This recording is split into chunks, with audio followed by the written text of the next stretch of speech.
Hi, my name is Carolyn Cavecci. I am the mayor of the City of Orange. We are home to Providence Speech and Hearing here in Central Orange County. And communication is so vital to how we live. Being able to speak and to hear, it is essential to how we live our life. And having a center like Providence Speech and Hearing that works with the very young, from when they're born up until they're seniors, to help them to be able to speak well and to hear well when you have problems, it is vital for communication. And Providence Speech and Hearing does it so well. We are very proud to have them in Central Orange County, and I am especially proud to have them here in the City of Orange. The people here, they're just so warm, so wonderful. The one-on-one individual help was amazing. They've lived up to all their commitments and everything they claim. Hey everybody, and welcome to Providence Speech and Hearing Center, where they serve people of all ages with speech and hearing problems. They have been changing lives for over 40 years. Let's go take a look.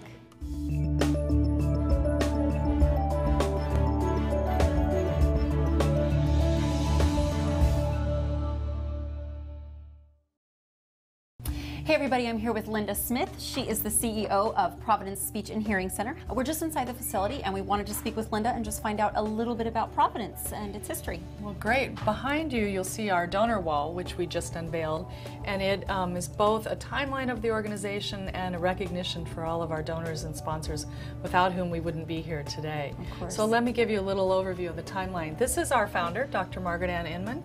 Margaret Ann was a speech pathologist as well as a Sister of Providence, which you can see. She came out to California and was actually working at St. Joseph's Hospital across the street from us before Children's Hospital was even built. And it was there that she identified a group of children with communication challenges that were not moving ahead in school. And a physician there actually encouraged her to start a clinic.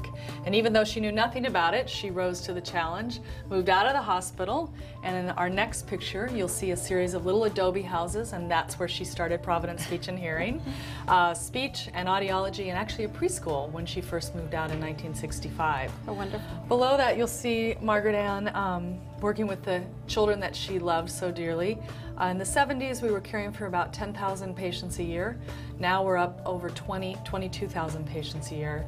And in our 43 years, we've served over 500,000 people in Orange County with speech and hearing challenges. It's amazing, isn't it? Your office is very busy. It is very busy. Today. She had a lot of support in the community, which we're also recognizing on our donor wall. But in the 80s, they helped her purchase these houses and build the building where we are today, which was dedicated in 1985. So in recognition of Margaret Ann's love of trees and her legacy to Providence, we named all of our donor levels after trees. So you see our star magnolias here, our estate noble and our tree of heaven here. Lovely. Our giant sequoias, our big donors, without whom we wouldn't have the center, are listed right in the middle. Perfect title. Yes, our live oak and our silver maple. Okay. And then moving on with the timeline, although Providence is known for pediatric care, about 85% of our patients are actually under 21.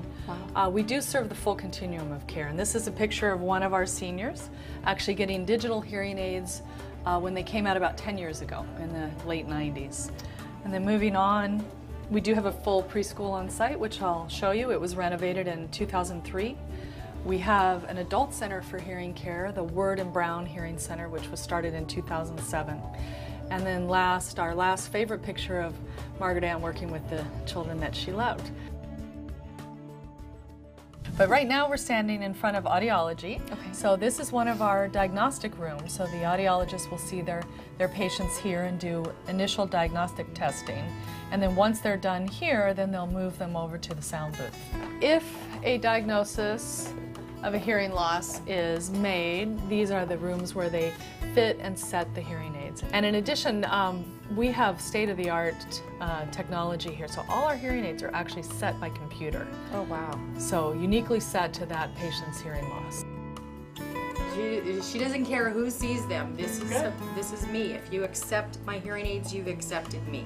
All newborns in the state of California have to have their hearing screened before they leave the hospital.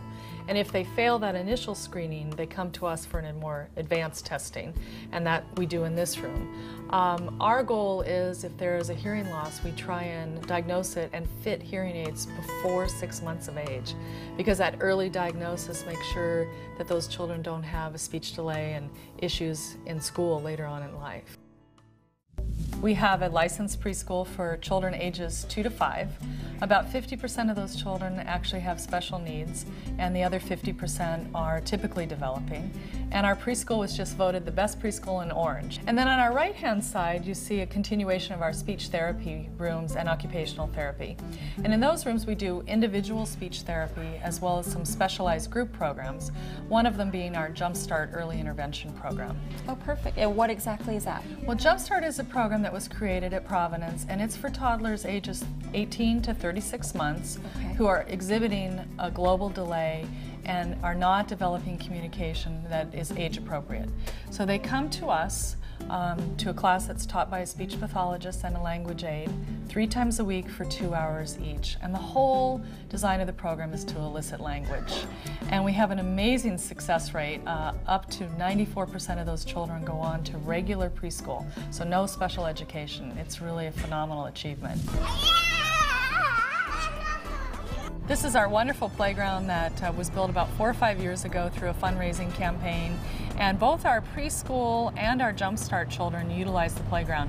So it's really great because we have our typical developing children integrating with our special needs kids, and all the equipment is set up for special needs, and we have these wonderful shades overhead, and It's just a fun place, it looks like.